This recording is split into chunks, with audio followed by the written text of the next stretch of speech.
തിരുവനന്തപുരം പേട്ടയിൽ 19 മണിക്കൂറോളം കാണാമറയത്തായിരുന്ന 2 വയസ്സുകാരി മേരിയിൽ നിന്ന് ശിശുക്ഷേമ സമിതി മൊഴിയെടുക്കുന്നു. പ്രാഥമിക ചികിത്സയ്ക്ക് ശേഷം ആശുപത്രി വിട്ട കുഞ്ഞിനെ പൂജപ്പുര വനിതാ ശിശു വികസന ഡയറക്ടറേറ്റിൽ എത്തിച്ചാണ് വിവരങ്ങൾ ശേഖരിക്കുന്നത്. കുട്ടി എങ്ങനെയാണ് കൊച്ചുവേളിയിലെ പൊന്തക്കാട്ടിലെത്തിയത് എന്നതിൽ ഇപ്പോഴും വ്യക്തതയില്ല.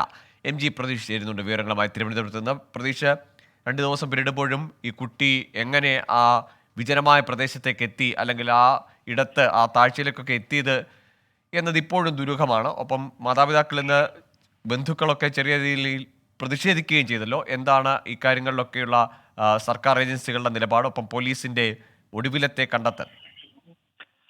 ഗോകുൽ, ഈ കുട്ടിയെ കാണാതായ സംഭവത്തിൽ ദുരൂഹത ഇപ്പോഴും തുടരുകയാണ്. കാരണം ഈ കുട്ടി എങ്ങനെ പൊന്തക്കാട്ടിൽ എത്തി എന്നത് സംബന്ധിച്ച് പോലീസിനും ഇനിയും യാതൊരു തരത്തിലുള്ള തെളിവുകളും ലഭിച്ചിട്ടില്ല. ഇനി പോലീസിന് മുന്നിലുള്ള ഏക പ്രതീക്ഷ ഈ കുട്ടിയുടെ മൊഴിയാണ്. കഴിഞ്ഞ 2 ദിവസമായി തിരുവനന്തപുരം SAT മെഡിക്കൽ കോളേജ് ആശുപത്രിയിലായിരുന്നു 2 വയസ്സുകാരി മേരി ഉണ്ടായിരുന്നത്. ഇന്ന് വൈകിട്ടോടു കൂടിയാണ് ഈ കുട്ടിയെ ഡിസ്ചാർജ് ചെയ്ത് CWCക്ക് കൈമാറിയിട്ടുള്ളത്.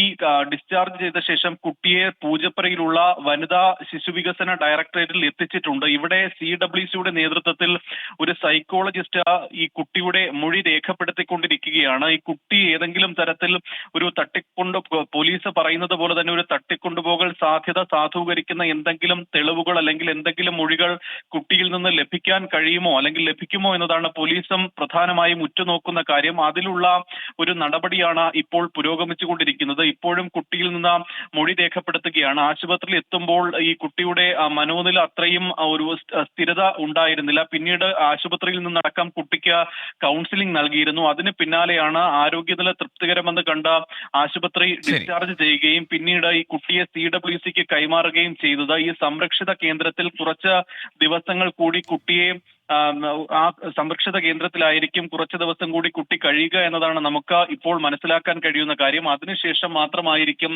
രക്ഷിതാക്കൾക്ക് ഈ കുട്ടിയെ കൈമാറുന്നത്. എന്തായാലും എത്രയും വേഗം ഇതുമായി ബന്ധപ്പെട്ടുള്ള കാരണങ്ങൾ പോലീസിന് കണ്ടെത്തേണ്ടതുണ്ട്. കാരണം ഈ സംഭവം നടന്ന് ഇത്ര ദിവസം പിന്നിട്ടിട്ടും കൃത്യമായി കുട്ടിയെ കിട്ടി ഇത്ര ദിവസമാകുമ്പോഴും എന്താണ് സംഭവിച്ചത്, അല്ലെങ്കിൽ ആരാണ് കുട്ടിയെ കൊണ്ടുപോയത്, അല്ലെങ്കിൽ കുട്ടി സ്വമേധയാ പോയതാണോ, എന്താണ് എന്നതിൽ ഒരു വ്യക്തത വരുത്താൻ ഇപ്പോഴും പോലീസിനായിട്ടില്ല. ആ കാര്യങ്ങളിലൊക്കെയും ഇനിയും വ്യക്തത വരുത്തേണ്ടതുണ്ട്. പ്രതീക്ഷാണ് വിവരങ്ങൾ പങ്കുവച്ചത്.